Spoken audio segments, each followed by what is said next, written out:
Olá, seja muito bem-vindo e bem-vinda. Nosso contato agora aqui no InfoMoney é com o Bruno Funchal, CEO da Bradesco Asset. Bradesco Asset, aliás, um dos destaques da primeira edição da premiação Outliers InfoMoney. Tudo bem, Bruno? Seja muito bem-vindo. Obrigado pela participação. Obrigado, bom dia, obrigado pela entrevista, pela oportunidade.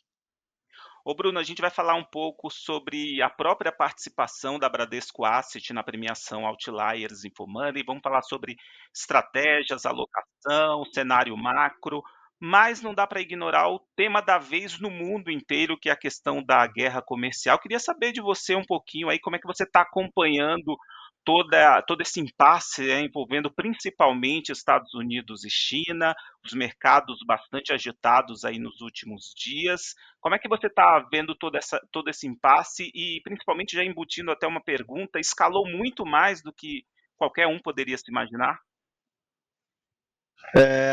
Acompanhando com muita expectativa, né? De fato, assim, isso já vinha na própria promessa de campanha do presidente Trump. O que a gente talvez não esperar, o que a gente talvez não esperasse é que na escala que foi feito e nas reações, né? É, Você sempre imagina, né? Os Estados Unidos deu esse primeiro passo.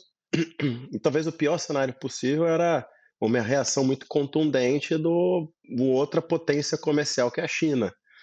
Então, e aí, ou seja, em vez de a gente ter um cenário um cenário mais de acomodação e de negociação, foi mais para um cenário de escalar, né? Escalou essa retaliação, e que acaba trazendo muita volatilidade para os mercados. Então, e é o que a gente tem visto aí nos últimos dias. Então, a gente tem que acompanhar com muita atenção, porque trazem consequências muito sérias para crescimento global, né? E se a gente vê essa retaliação e basicamente as economias se fechando, as principais potências se fechando de forma muito, muito forte para comércio, tendência é que você tenha uma desaceleração muito forte americana e global, né? Dado o cenário que a gente tem atualmente, você já consegue prever ou, de repente, refletir sobre eventuais reflexos para o Brasil, para a economia brasileira?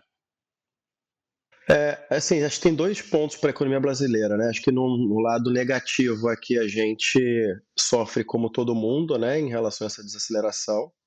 Provavelmente também é possível que a gente tenha os países emergentes sofrendo um pouco mais também, né? Com todo esse ambiente de incerteza. Mas, por outro lado, o Brasil, de fato, foi um dos menos afetados, né?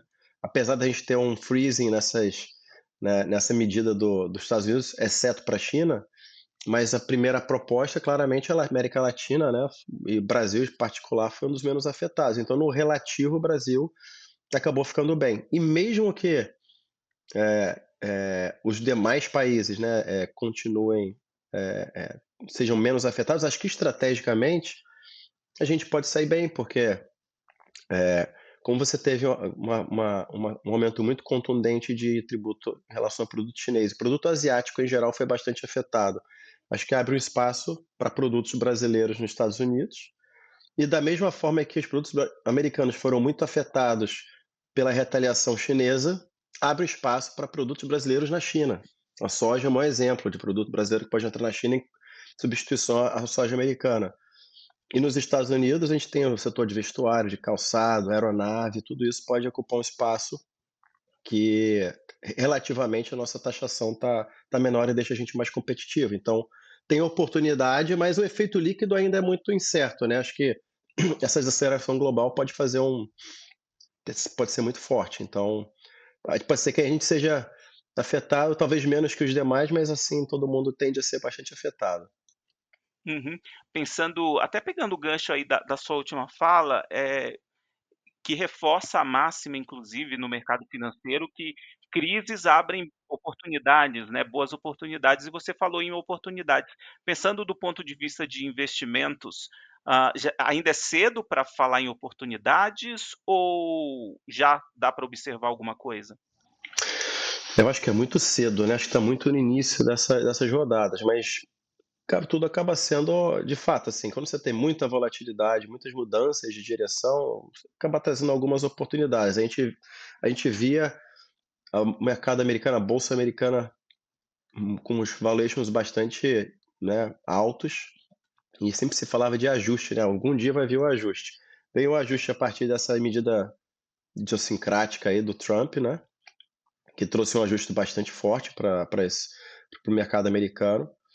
E em geral o que se mostra é que quando você tem uma queda muito forte, 6 meses, 1 ano, 2 anos depois, ele acaba tendo uma valorização que compensa bastante.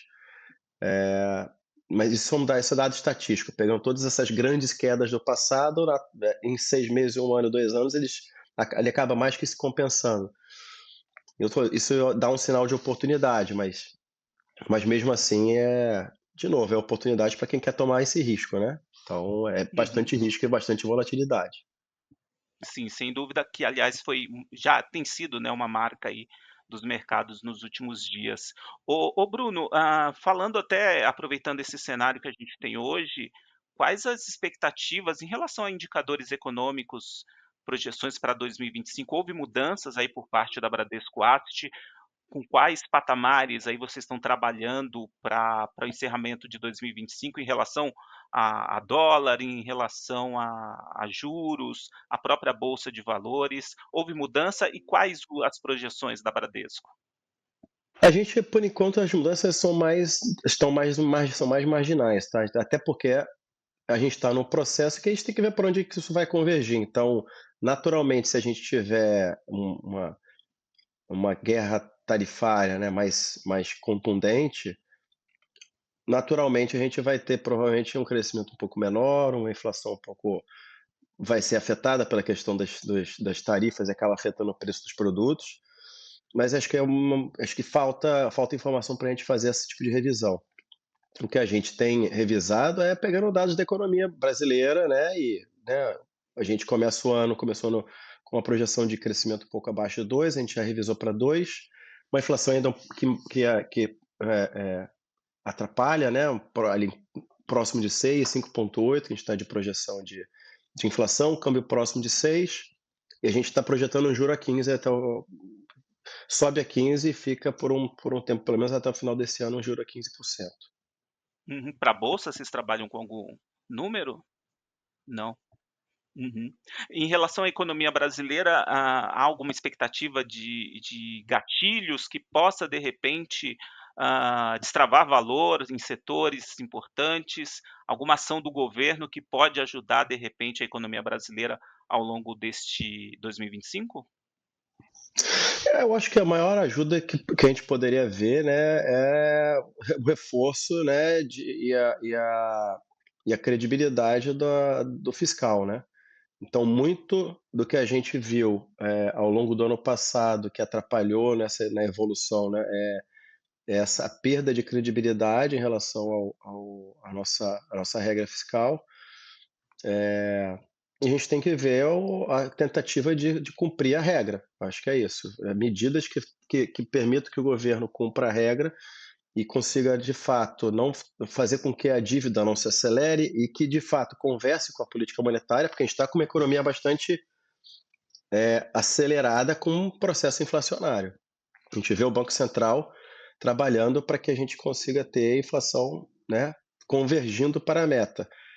Então a gente tem que ter uma coordenação entre as a política econômica, a fiscal e a monetária. Então a gente tem visto a monetária mais contracionista, a fiscal nem tanto.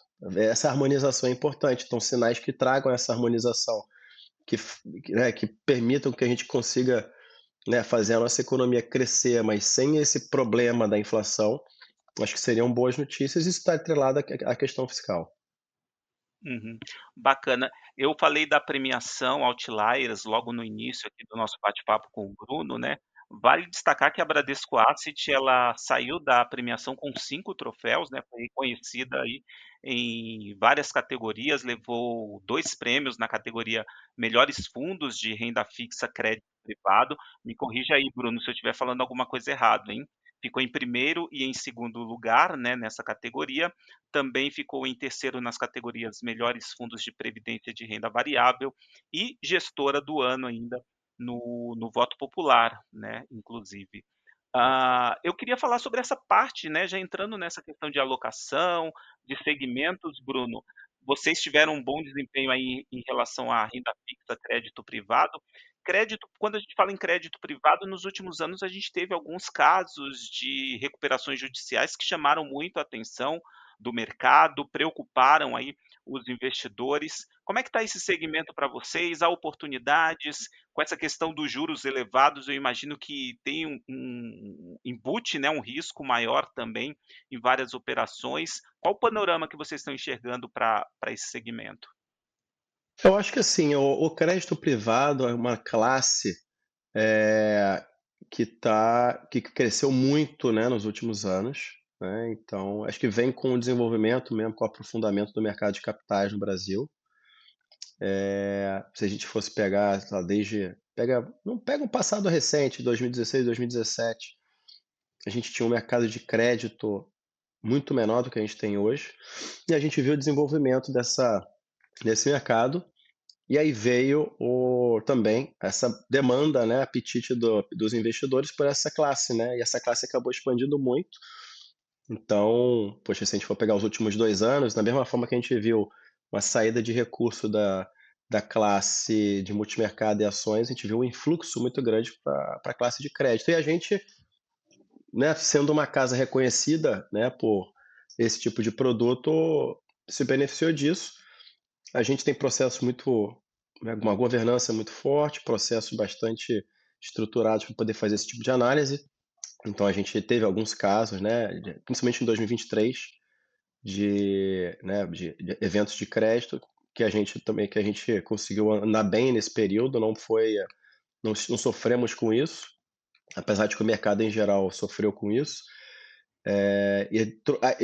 Com certeza isso acaba sendo um dos elementos que permitiu que a gente fosse destaque aí nas categorias de crédito no Outliers. Mas é uma classe que veio para ficar, então é uma forma de você diversificar, né, de você diversificar o seu risco. É claro que a gente viu uma concentração muito grande, isso é uma coisa que você tem que tomar cuidado, ou seja, todo mundo foi com juro muito alto. Acho que é natural, você olha assim, poxa, eu quero ter esse carrego do juro alto, né, da taxa brasileira, mais um spread. E em geral, as cotas dos fundos de crédito variam muito pouco, né? Tem pouca volatilidade aparente, mas você pode ter descontinuidades por conta de eventos de crédito. Então não é que não tem risco, é um tipo de risco diferente, é uma volatilidade diferente, que eu acho que a gente tem que fazer um educacional cada vez mais forte com os nossos e com os investidores. Acho que isso é importante. Mas é uma classe super, super relevante para a diversificação. Eu acho que vai continuar sendo. É claro que você, com juros mais altos, as empresas acabam pagando, mas tem mais despesas financeiras, então acabam tendo mais risco. Mas a gente tem visto, em geral, pelo menos os balanços das empresas, a gente não vê o grande problema para esse ano. Não é algo que traz muita preocupação, não, tá?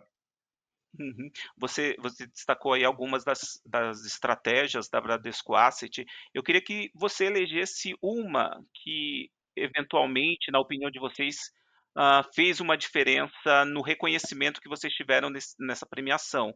Lembrando que essa premiação ela é feita pelo próprio mercado, né, gestores, né, gestoras escolheram aí os destaques do mercado, ou seja, é uma avaliação qualificada, né, do próprio mercado, um reconhecimento bastante importante. Se fosse para destacar uma ação, uma estratégia que fez essa diferença para vocês serem reconhecidos, o que é que você destacaria, Bruno? Com certeza, o fundos de crédito, particularmente o Ultra, né, que é o fundo que foi muito reconhecido no mercado, é muito demandado, a gente nem consegue deixar ele aberto o tempo todo, muitas vezes a gente tem que fechar o fundo. Então, esse que é interessante, né? Acho que o mercado cresceu, a gente conseguiu crescer com ele, conseguiu entregar bons resultados com consistência, e aí a própria reconhecimento da asset, né?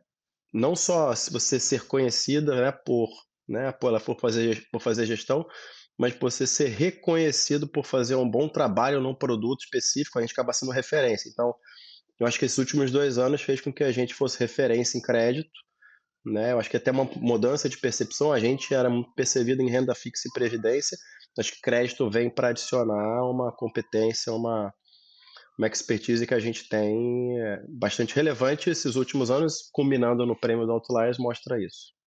Uhum, legal. Vocês também têm uma experiência e um reconhecimento bastante grande em relação à previdência privada. Considerando esse momento de incertezas fiscais, inflação aí pressionada, eu queria que você falasse também sobre estratégias de alocação em previdência atualmente.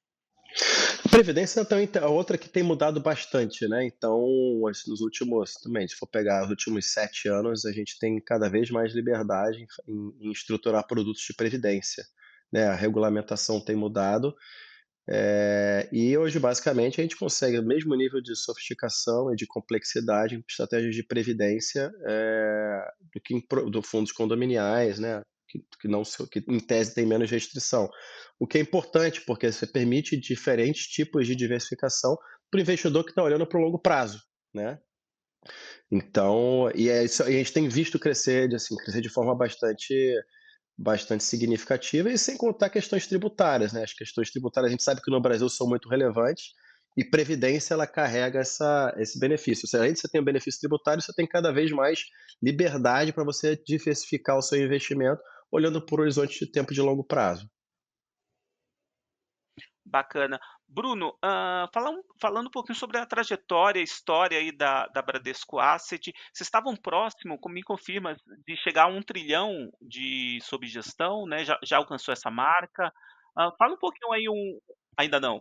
Fala um pouquinho aí, faz um breve resumo para quem não conhece ou para quem não ainda quer conhecer um pouco mais sobre a Bradesco Asset, a trajetória, as verticais que vocês atuam.